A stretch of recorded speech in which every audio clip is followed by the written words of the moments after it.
నమస్తే, welcome to okay TV.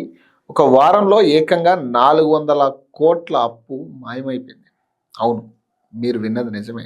మన దేశంలో ఒక సగటు సామాన్యుడు లేదా ఒక రైతు లీగల్గా 5 లక్షల రూపాయలు అప్పు తీసుకుంటే ఆ అప్పు కట్టలేక బ్యాంకర్ల వేధింపు తట్టుకోలేక పరువు పోయి సగం జీవితాన్ని తగలేసుకుంటే, ఇక్కడ ఒక ఎమ్మెల్యే మాత్రం కేవలం 7 రోజుల్లో ఒకే ఒక వారం ఏకంగా 450 కోట్ల అప్పు చిటికలో తీసేసాడు.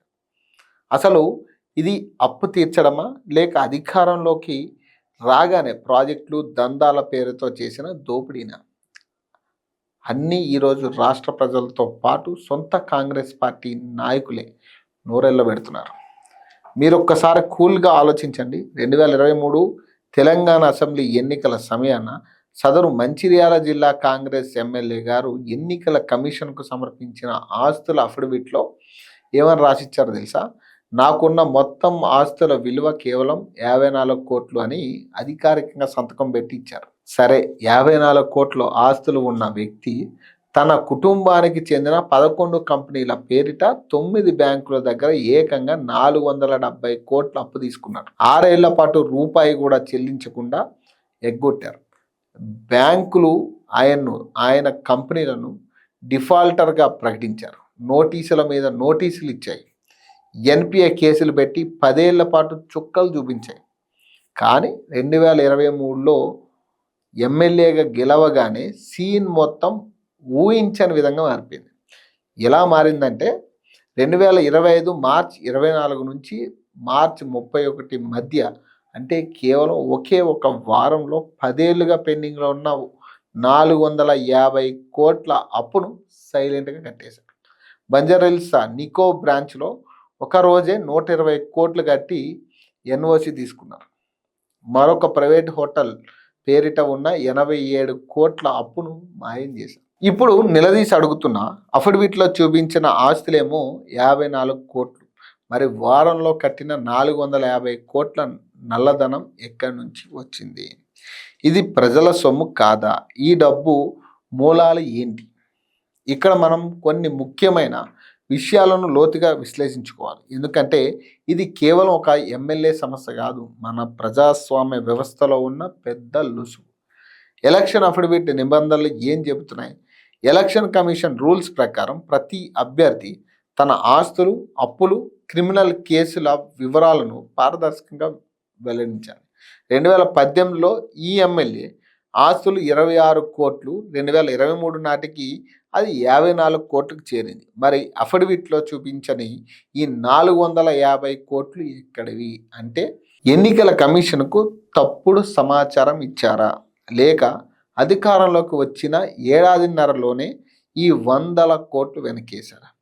బ్యాంకింగ్ రూల్స్ సామాన్యుడికి ఒకలా, రాజకీయ నాయకుడికి ఒకలా. మీరు ఆలోచించండి. ఒక సామాన్యుడు బైక్ లోన్ లేదా హౌస్ లోన్ తీసుకుంటే 2 వాయిదాలు ఆలస్యమైతే రికవరీ ఏజెంట్లను ఇంటికి పంపిస్తారు.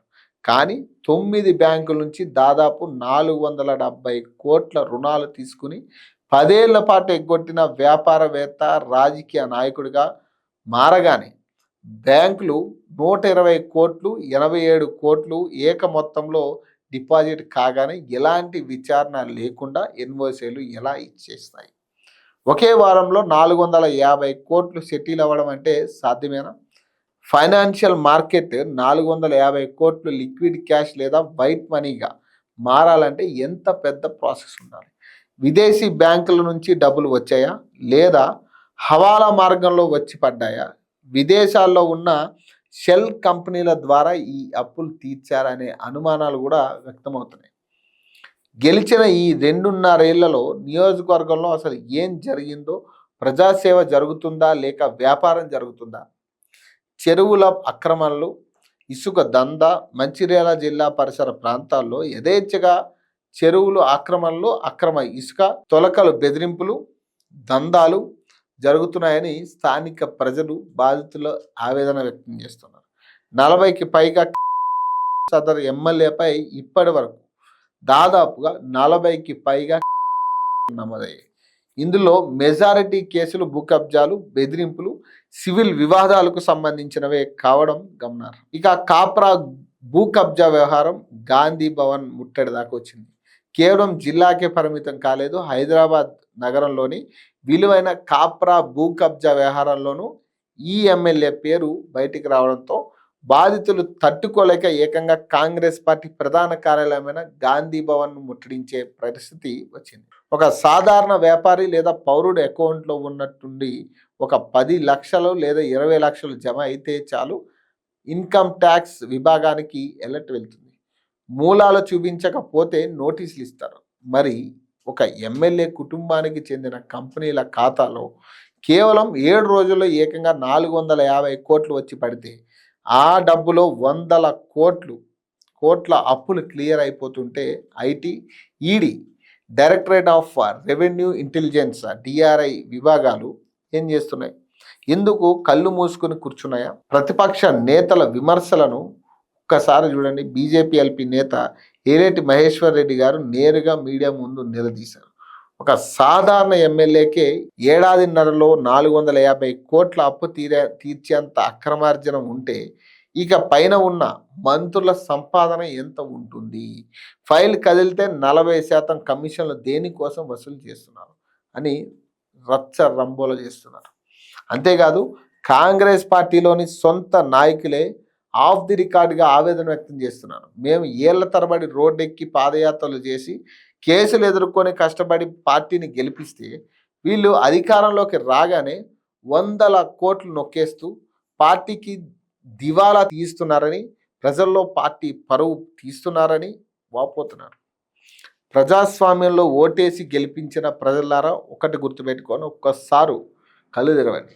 ఈ నాయకులు మన కష్టాలు తీర్చడానికి, రోడ్లు వేయడానికి, నిరుద్యోగులకు ఉద్యోగాలు ఇవ్వడానికి, రైతులను ఆదుకోవడానికి అధికారంలోకి రాలేదు. తమ కంపెనీల డిఫాల్ట్ అకౌంట్లను క్లియర్ చేసుకోవడానికి, 10 ఏళ్లుగా ఎగ్గొట్టిన వందల కోట్ల అప్పులను కట్టుకోవడానికి, తమ ఆస్తులను 10 రెట్లు పెంచుకోవడానికి మన ఓట్లను వాడుకుంటున్నారు.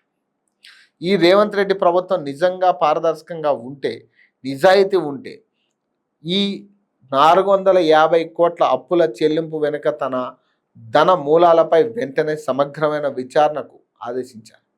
సదరు ఎమ్మెల్యే చూపించిన అఫిడవిట్ లెక్కలకు ఈ వారం రోజుల్లో చెల్లించిన 450 కోట్లకు ఉన్న పొంతనపై ప్రత్యేక సిట్ విచారణ జరిపించాలి. ఐటీ మరియు ఈడీ రంగాలు వెంటనే రంగంలోకి దిగి ఈ నిధుల హవాలా కోణాన్ని బయటకు తీయాలి. లేకపోతే మేం మారలేదు, మా దోపిడీ ఆగలేదు అని ప్రభుత్వమే ఒప్పుకున్నట్టు అవుతుంది. ఈ వీడియో చూస్తున్న ప్రతి ఒక్కరూ ఆలోచించండి. ఈ విశ్లేషణ సమాజంలో మార్పును కోరుకునే ప్రతి ఒక్కరికి షేర్ చేయండి. మీ అభిప్రాయాన్ని కామెంట్ రూపంలో తెలియజేయండి. మరిన్ని అప్డేట్స్ కోసం చూస్తూనే ఉండండి ఓకే టీవీ.